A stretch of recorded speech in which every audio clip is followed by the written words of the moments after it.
নমস্কার বন্ধুরা, নিশ্চয়ই সকলে খুব ভালো আছেন।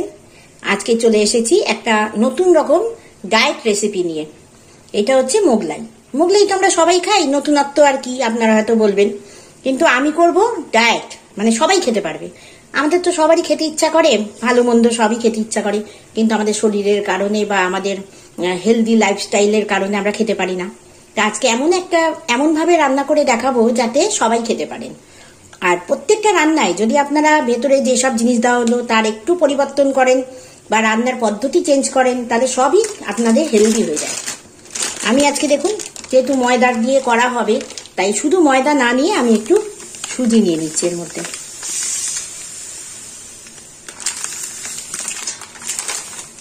আমি এবার এর মধ্যে দেব একটু নুন,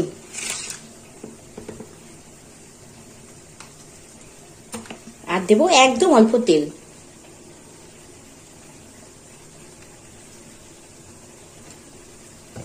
এবার আমি এই সুজিটাকে দেখুন একদম দইয়ের পাতলা ঘোল করেছি, অল্প দই দিয়েছি, বেশি না। এইটা দিয়ে ভিজিয়ে রাখবো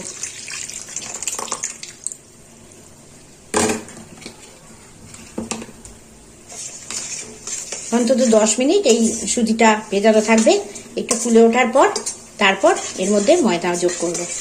সুজিটা তো শরীরের পক্ষে ভালো, আর ময়দা ডাইরেক্ট কার্বোহাইড্রেটটা না খাওয়াই ভালো, তাই জন্য আমি এইটাকে হেলদি করার জন্য এর মধ্যে সুজি নিয়েছি। তাহলে এইটা অন্তত 10 মিনিটের জন্য ঢাকা থাক, তারপর দেখাচ্ছি আর কি কি নিলাম। এদিকে মোগলাইয়ের সঙ্গে খাওয়ার জন্য একদম কম তেল দিয়ে বাটি চচ্চড়ি যেমন করে, মানে নুন লঙ্কার গুঁড়ো দিয়ে আর আলুটা দিয়ে একদম মেখে বসিয়ে দিয়েছি। সামান্য একটু পাঁচফোড়ন অল্প তেলে ফোড়ন দিয়েছি। আর এদিকে হচ্ছে মোগলাইয়ের পুর।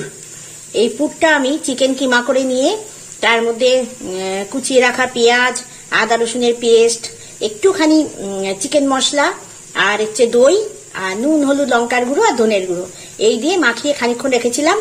তারপর এইটাকে আমি একদম তেল ছাড়া, দেখুন সামান্য একটু জল দিয়ে এখানে রেখেছি। আস্তে আস্তে হচ্ছে, কোনো তাড়া নেই, আস্তে আস্তে হোক, যেহেতু জিরো অয়েল সেহেতু একটু সময় নেবে। পুরটাকে বানিয়ে নিয়ে দেখাচ্ছি। 10 মিনিট হয়ে গেছে, দেখুন সুজিটাও একটু ফুলে উঠেছে। এই সুজি দিলে আর একটা আপনাদের সুবিধা হলো যে খুব নরম হবে, মানে বেশি কড়মড়ের মতো যে হয়ে যায় সেটা হবে না। এবার আমি এর মধ্যে মেশাবো ময়দা।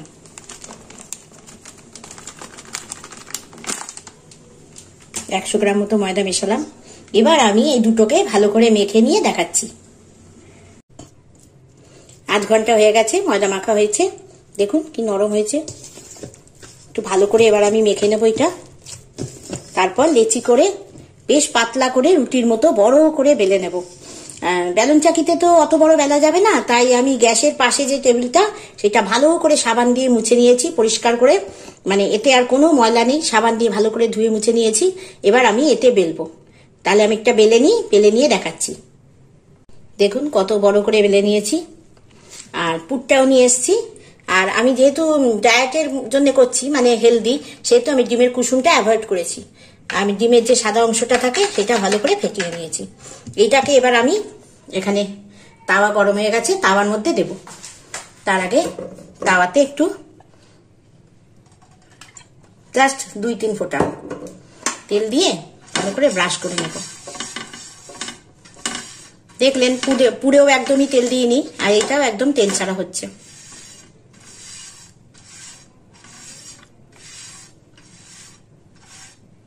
এবার আমি এইটা এর ওপর তুলে দেখাচ্ছি। দিয়ে দিয়েছি। এবার আমি এর মধ্যে যতটা পুর দেওয়ার ততটাই দেব। যত ইচ্ছা পুর দিতে পারেন, কারণ চিকেনটাও খাওয়া ভালো, আর এর মধ্যে এক ফোঁটাও তেল নেই, একদম জিরো অয়েল, শুধু পেঁয়াজ আর মশলা খাওয়া তো ভালোই।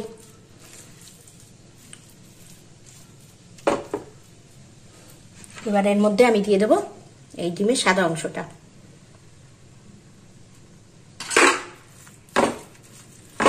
মাখিয়ে নেব।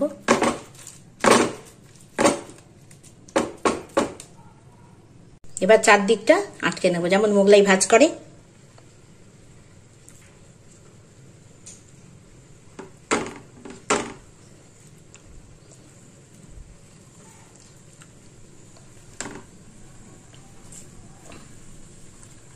গরম আছে, আলতো হাতে করবেন। এবার খুব আস্তে আস্তে গ্যাসের যে আঁচটা সেটা সিম করে এটাকে ভাজতে হবে। একদিকটা হয়ে যাক, তারপর দেখাচ্ছি।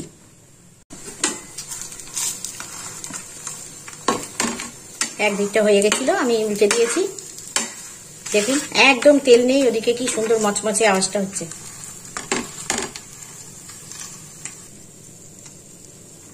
এইভাবে আপনারা সব খাবারই হেলদি বানিয়ে নিতে পারেন। একটুখানি যা যা দিচ্ছেন মশলা বা জিনিসপত্র সেগুলো চেঞ্জ করলে বা রান্নার পদ্ধতি একটু পাল্টালেই কিন্তু আনহেলদি খাবার হেলদি হয়ে যায়। আমরা সকলেই সেসব খেতে পারি। একটু আস্তে ধীরে করতে হবে, কেননা যেহেতু একদম তেল নেই, আর ভেতরে অবশ্য পুরটা রান্না করাই, কুক করা, কিন্তু যেহেতু ডিমটা রয়েছে তাই জন্যে একটু হালকা হাতে আঁচটা কমিয়ে কমিয়ে করতে হবে। আর যারা ডিমের কুসুমের প্রবলেম নেই তারা কুসুম দিয়েই করতে পারেন। তাহলে এটা নামিয়ে দেখাচ্ছি। বাড়িতে বানানো হেলদি চিকেন মোগলাই একদম রেডি। দেখুন কেমন হয়েছে। আমাদের তো অনেক কিছু খাওয়া বারণ থাকে, তখন এইভাবে যদি আমরা বানিয়ে খাই তাহলে আমরা সব কিছু খেতে পারবো। কেননা বারণ থাকা সত্ত্বেও আমাদের মন বলে কিছু কিছু খাবার আমরা, আমাদের যেগুলো প্রিয় খাবার সেগুলো আমরা মিস করি। তো এইভাবে বানিয়ে খাবেন, তাহলে অবশ্যই ভালো লাগবে, আর আপনারাও মিস করবেন না সেই সব প্রিয় খাবারকে। আর আলুর তরকারি আমি দিয়েছি, কিন্তু যাদের আলু খাওয়া ধরুন নিষেধ আছে তারা এটা স্কিপ করবেন, তারা অন্য কোনো যে কোনো সবজির সঙ্গে খেতে পারেন। আর আমি টমেটো সস দিইনি, কেননা দোকান থেকে কেনা টমেটো সসটা তো হেলদি নয়। যারা বাড়িতে হেলদি ভাবে একটু টমেটো সস বানিয়ে নেবেন তারা এর সঙ্গে পরিবেশন করতে পারবেন। তাহলে কেমন হয়েছে অবশ্যই আমাকে জানাবেন কমেন্ট করে। সাথে থাকবেন, সকলে খুব ভালো থাকবেন, সুস্থ থাকবেন। আজ আসি, নমস্কার।